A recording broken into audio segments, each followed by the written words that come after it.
येथे वर्धविनायक सेवाधाम संकष्ट चतुर्थी निमित्त उद्धवजी महाराज मंडलिक यांची कीर्तन सेवा संपन्न।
आशीर्वादावर अवलंबून राहून पूर्ण करायचे हा सुद्धा एक महत्त्वाचा प्रश्न आहे।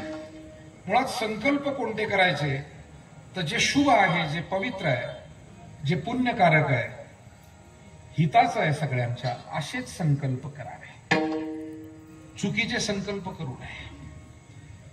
आणि असे शुभ आणि सत्य संकल्प असतील तर परमात्म्याला सुद्धा अशा संकल्पाविषयी अत्यानंद होतो।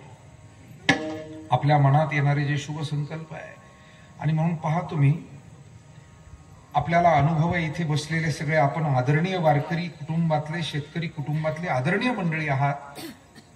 विविध क्षेत्रातले अधिकारी, पदाधिकारी, नोकरदार, व्यापारी वर्ग सुद्धा इथे आहे। आपल्याला अनुभव आहे, एखादा आध्यात्मिक कार्य करायचा संकल्प आपण मनात केला, अडचणी उभ्या राहतात आणि अचानक असा काही योग घडून येतो की त्या अडचणी दूर होतात आणि ते कार्य आपल्या हातून होऊन जातं।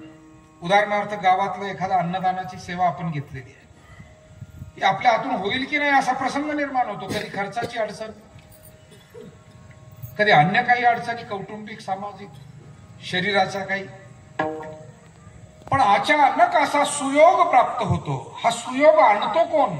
दाता नारायण।